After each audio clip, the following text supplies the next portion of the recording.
Assalamu alaikum viewers, I'm Ahmad Humayun. In today's program, we will introduce you to the deception of the Qadiani Jamaat, who also proclaim themselves as Ahmadiyya Muslim Jamaat. Allah subhanahu wa ta'ala started the chain of prophethood with Prophet Adam alayhi salam and ended with the Holy Prophet Muhammad, peace be upon him.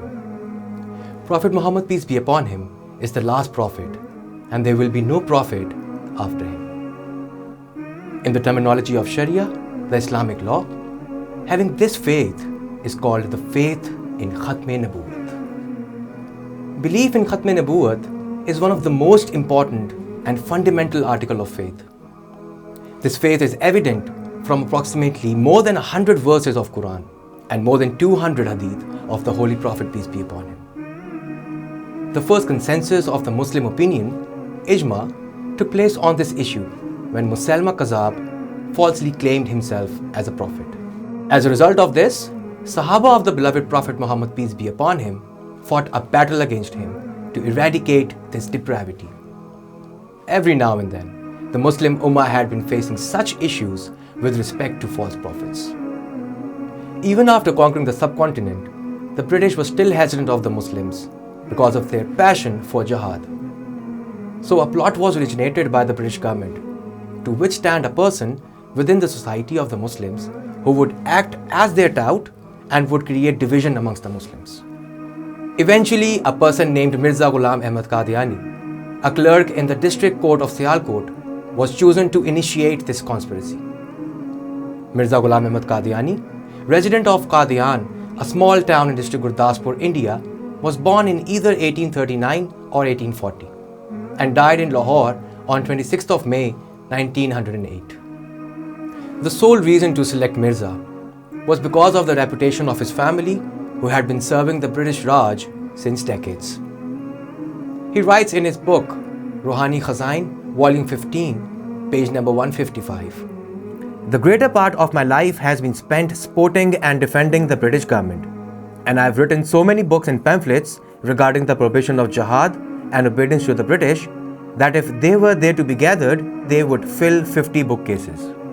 As per the instructions of the British government, he started his journey of false claims by announcing himself as a revivalist, Masih, Mahdi, and then later as a prophet.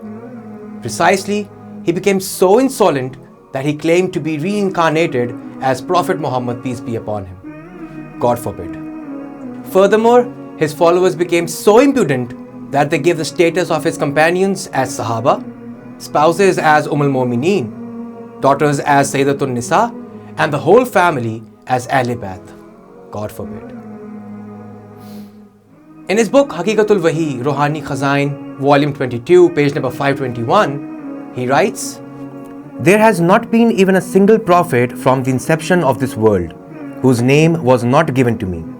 So as God said in Brahine Ahmadiyya, I'm Adam, I'm Noah, I'm Ibrahim, I'm Ishaq, I'm Yaqub, I'm Ismail, I am Musa, I am Daud, I am Jesus, son of Mary, I am Muhammad, peace be upon him, reincarnated."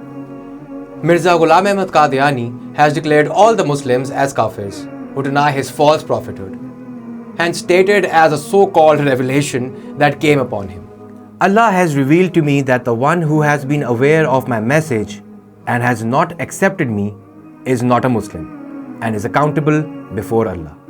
Tazkirah, page 519.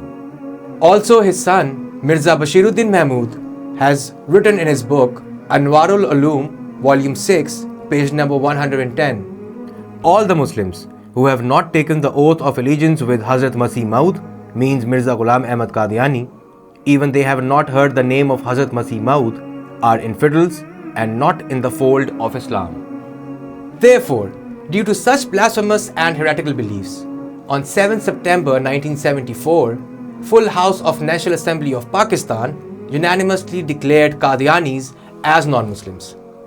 In addition, Islamic scholars, governments, courts, and Islamic organizations have a complete consensus on this matter throughout the world. Leading organizations of Islamic Ummah, OIC's International Islamic Fiqh Academy and Muslim World League have also declared Qadianis as non-Muslims. even after all these declared decisions.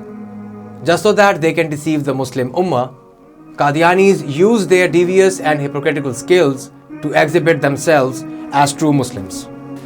Dear Muslims, in order to safeguard our Iman, it is important for the Muslim Ummah to learn and identify about the Qadiani cult. And also, it is essential that we not only enlighten ourselves about the belief in finality or prophethood, but also educate others about the false Qadiani beliefs, especially to the future generations to come.